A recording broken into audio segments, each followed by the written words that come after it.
ఇత్తిహాదుల్ Muslimeen AIMIM ఈ party ఒక రాజకీయ పార్టీ. ఓకే, మనం దాన్ని మనం ఇండియన్ డెమోక్రసీలో ఒక పొలిటికల్ పార్టీని మనం we have to honour, we have to respect, అది వేరే విషయం. కానీ మేమే మొత్తం ముస్లిం సమాజానికి మేమే బాధ్యులం, లేకపోతే మేమే ప్రతినిధులం, ఇంకెవడు లేడు అనే రకంగా ఒక్కొక్కసారి వాళ్ళు మాట్లాడే మాటలు చూస్తుంటే కొంత నిరసనలు వస్తూ ఉంటాయి, కొంతమందికి కంపరం కూడా కలుగుతూ ఉంటుంది. చేసే పనులు చూస్తేనేమో అంతా సరే, ఆ పార్టీ పుట్టుకేంటి, వాళ్ళ పునాదులేంటి, నిజాం హయాంలో వీళ్ళెవరు, ఇదంతా అది వేరే విషయం. నేను ఇప్పుడు అంత డీటెయిల్గా వెళ్ళి ఓవైసీ గారికి బాధ కలిగించే ఉద్దేశం నాకు లేదు. ఐ రెస్పెక్ట్ హిమ్, ఎందుకంటే మంచి బాగా చదువుకున్న వ్యక్తి, బ్రదర్స్, ఓవైసీ బ్రదర్స్ మంచివాళ్ళు, నో డౌట్. కానీ రాజకీయాల్లోకి వచ్చేసరికి చాలా షూడ్ పొలిటీషియన్స్, భలే రాజకీయం చేస్తారు. కేసీఆర్ గారితో ఫ్రెండ్షిప్ ఉంటుంది, కాంగ్రెస్ పార్టీతో ఫ్రెండ్షిప్ ఉంటుంది. ఆశ్చర్యకరం ఏంటంటే బీజేపీతో కూడా ఫ్రెండ్షిప్ ఉంటుంది, బ్రహ్మాండమైన ఫ్రెండ్షిప్, మామూలు ఫ్రెండ్షిప్ కాదు. బీజేపీ ఎక్కడ గెలవాలనుకుంటుందో అక్కడ ప్రత్యర్థిని ఓడించడం కోసం వీళ్ళు నామినేషన్లు వేస్తారు, వేసి ఆ ముస్లిం ఓటు బ్యాంకుని చీలిస్తే బీజేపీ పనుసులు పోతుంది. ఇవి చాలాసార్లు బయటపడింది. ఇది గతంలో బీహార్ ఎన్నికల్లో బయటపడింది, బెంగాల్ ఎన్నికల్లో బయటపడింది, యూపీ ఎన్నికల్లో బయటపడింది, మహారాష్ట్ర ఎన్నికల్లో బయటపడింది, చాలా చోట్ల. ఇది ఒక రాజకీయం. ఇక ఆంధ్రప్రదేశ్ విషయానికి వస్తే పక్కా జగన్ దోస్తానా, ఇది ఓపెన్ సీక్రెట్. జగన్మోహన్ రెడ్డి కోసం ఈయన అంతా ఇంత తాపత్రయపడు. ఎందుకు అంత తాపత్రయపడతాడు అని అంటే, చంద్రబాబు అంటే ఒక రకమైన కోపం. ఎందుకంటే దీనికి ఒక ఫ్లాష్ బ్యాక్ ఉంది.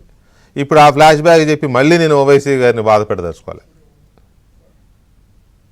అది కొంచెం ఇబ్బందికరమైన ఫ్లాష్ బ్యాకే. చంద్రబాబు ముఖ్యమంత్రిగా ఉన్నప్పుడు ఏం జరిగిందనే విషయంలో అది చెప్పి ఇప్పుడు నేను మళ్ళీ గుర్తు చేయదలుచుకో. అది ఎందుకంటే ఇదంతా ఎందుకు చెప్పాల్సి వస్తుందంటే, దేశంలో వక్ఫ్ చట్టానికి సవరణ చేయాలని ప్రస్తుత కేంద్ర ప్రభుత్వం ఒక బిల్లును తీసుకొచ్చింది. ఆ బిల్లు పట్ల ముస్లింల్లో వ్యతిరేకత ఉంది. ఎందుకంటే వక్ఫ్ ఆస్తులన్నీ లాగేసుకుంటుంది ఇక కేంద్ర ప్రభుత్వం లాగేసుకుంటుంది అనట్లే, వీళ్ళు బీజేపీ లాగేసుకుంటుంది, లేకపోతే ఆర్ఎస్ఎస్ లాగేసుకుంటుంది. వాళ్ళు ఎందుకు లాక్కుంటారు? ఇది కేంద్ర ప్రభుత్వాలకు సంబంధించిన ఇష్యూ కదా. బిల్లులు పార్టీలు పెట్టవుగా, ప్రభుత్వాలు పెడతాయి.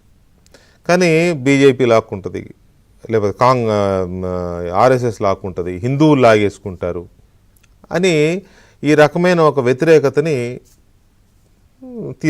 స్టాండ్ తీసుకున్నారు. తప్పలేదు. ఈ భారతదేశంలో ఈ డెమోక్రసీలో ఎవరు అయినా వాళ్ళ నిరసనని వ్యక్తం చేయొచ్చు, వాళ్ళ భావాలను వ్యక్తం చేయొచ్చు. అది కూడా మనం స్వాగతించాలి, గౌరవించాలి. వాళ్ళ అభిప్రాయాల్ని మనం డెఫినెట్గా రిసీవ్ చేసుకోవాలి, తప్పేం లేదు అందులో కూడా. అందులో భాగంగా ముస్లిం పర్సనల్ లా బోర్డ్ అక్కడక్కడ కొన్ని సమావేశాలు నిర్వహిస్తోంది. ఈ బిల్లును వ్యతిరేకించాలి అని జరుగుతోంది. ఓకే, జరగవచ్చు, తప్పలేదు. అల్టిమేట్గా దీని మీద కేంద్ర ప్రభుత్వం నిర్ణయం తీసుకోవాలి. మళ్ళీ ఈ ప్రాసెస్లో మొన్న కర్నూలులో ఒక మీటింగ్ పెట్టారు. ఆ మీటింగ్కి కొంతమంది ప్రతినిధులతో పాటు ఎంఐఎం అధ్యక్షులు ఎంపీ అసదుద్దీన్ ఓవైసీ గారు కూడా అటెండ్ అయ్యారు. గుడ్, మంచిదే, అటెండ్ అయ్యి అక్కడికి వెళ్ళింది. ఆ సభ ఉద్దేశం ఏంటి? వక్ఫ్ చట్టం యొక్క సవరణ బిల్లుని వ్యతిరేకించడం ఆ మీటింగ్ యొక్క ఉద్దేశం. మాట్లాడవచ్చు, కేంద్ర ప్రభుత్వాన్ని విమర్శించవచ్చు, ఎన్డీఏ పక్షాలను కూడా విమర్శించవచ్చు, తప్పేం లేదు. ఎన్డీఏ పక్షాలంటే టీడీపీ, జనసేన కూడా దాంట్లో భాగాలే, బీజేపీతో పాటు విమర్శించవచ్చు. ఆ విమర్శిస్తూ ఈయన కొంచెం అడ్వాన్స్ అయిపోయి ఏమంటారంటే, తెలుగుదేశం పార్టీ, జనసేన పార్టీలు వక్ఫ్ ఆ బిల్లుని ఇప్పుడు ఏదైతే తీసుకొచ్చిందో దాన్ని సమర్థించాయి. వీళ్ళు ముస్లిం వ్యతిరేకులు, వీళ్ళు ఈ రెండు పార్టీలు బీజేపీ వీళ్ళు అందరూ కలిసి ముస్లిం వ్యతిరేకులుగా తయారయ్యారు. జగన్ మాత్రం బ్రహ్మాండం, అద్భుతం. జగన్మోహన్ రెడ్డి మాత్రం ఆ బిల్లును వ్యతిరేకించాడు. గుండె మీద చేసుకుని మాట్లాడాల ఏదన్నా మాట్లాడితే. జగన్మోహన్ రెడ్డి ఈ వక్ఫ్ బిల్లుని వ్యతిరేకించాడా? ఓవైసీ గారు, మీరు అసలు ఒక ప్రజాప్రతినిధిగా అంత సీనియర్ అయ్యుండి ఎలా మాట్లాడుతున్నారు? జగన్మోహన్ రెడ్డి గారు ఆడిన గేమ్ ఎవరికి తెలియదు? లోక్సభలో ఎవరు అవునన్నా కాదన్నా వద్దన్నా అక్కడ బిల్ పాస్ అయిపోద్ది, ఎందుకంటే అక్కడ ఫుల్ మెజారిటీ ఉంది ఎన్డీఏకి. రాజ్యసభలో జగన్మోహన్ రెడ్డి లాంటి వాళ్ళు వ్యతిరేకిస్తే బిల్ వీగిపోతుంది, పాస్ అవ్వదు, ఎందుకంటే అక్కడ ఎన్డీఏకి మెజారిటీ తక్కువ ఉంది.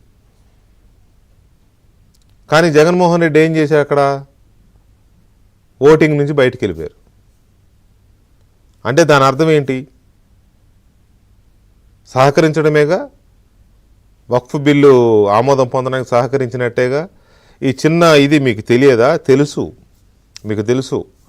మీరందరూ కూడబలుకుని చేసిందే ఇది, మీరందరూ కూడబలుకొని చేసిందే. ఇంకొక అడుగు ముందుకేసి మాట్లాడతా నేను. బీజేపీ, ఓవైసీ, జగన్ అందరూ కూడబలుకుని చేసిందే అనుకోవాలి. ఎందుకంటే వక్ఫ్ బిల్ అవసరం కాబట్టి బీజేపీ ఫ్లోర్ మేనేజ్మెంట్ చేస్తుంది. ఒక ప్రభుత్వంలో అధికారంలో ఉన్నప్పుడు కొన్ని పక్షాలని ఫ్లోర్ మేనేజ్మెంట్లో భాగంగా చేసుకుంటారు వాళ్ళు.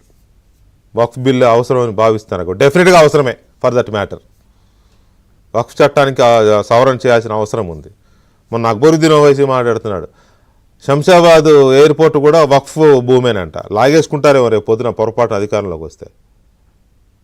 అందుకే ఇలాంటి మాటలు మాట్లాడుతున్నారు కాబట్టి వక్ఫ్ చట్టానికి సవరణ చేసింది కేంద్ర ప్రభుత్వం. మీలాంటి వాళ్ళు మీరు మాట్లాడుతున్న మాటలు, మీరు చేస్తున్న చర్యల వల్లనే ఇది ఎప్పటికైనా ప్రమాదమే అనే ఆ బిల్లుని తీసుకొచ్చారు. దాని మీద మీరు గేమ్ ఆడారు, జగన్మోహన్ రెడ్డితో గేమ్ ఆడించారు. ఇప్పుడు వచ్చేసి జగన్మోహన్ రెడ్డి ఆహా ఓహో జగన్మోహన్ రెడ్డి చాలా మంచివాడు, మన కోసమే బతుకుతున్నాడు, మన పట్ల ఆయన మరి ఇంకేమనాలా, నాకు పెద్ద పెద్ద పదాలు అంటే బాగోదు. కానీ కాబట్టి వచ్చే స్థానిక సంస్థల్లో ఎన్నికల్లోనట ఏపీలో టీడీపీని, జనసేనని, బీజేపీని చిత్తుగా ఓడించి జగన్మోహన్ రెడ్డిని గెలిపించాలట.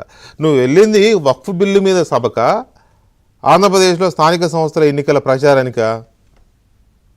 Point number 1. పాయింట్ నెంబర్ 2, అసలు ఈ వక్ఫ్ బిల్లు మీద ఈ సభలు, ఈ సమావేశాలు ఆఫర్ చేస్తున్నది, స్పాన్సర్ చేస్తున్నది ఎవరు? వీటిని నడిపిస్తున్నది ఎవరు? తనకు అనుకూలమైన ముస్లిం నాయకులను లేదా కొంతమంది ముస్లిం మైనార్టీ ప్రతినిధులను పోగు చేసి ఇవంతా పెడుతున్నది ఎవరు? ఇంకొక అడుగు ముందుకే చెబుతున్నా, ఈ సభలు సమావేశాలకు ఆర్థిక వనరులు సమకూరుస్తున్నది ఎవరు?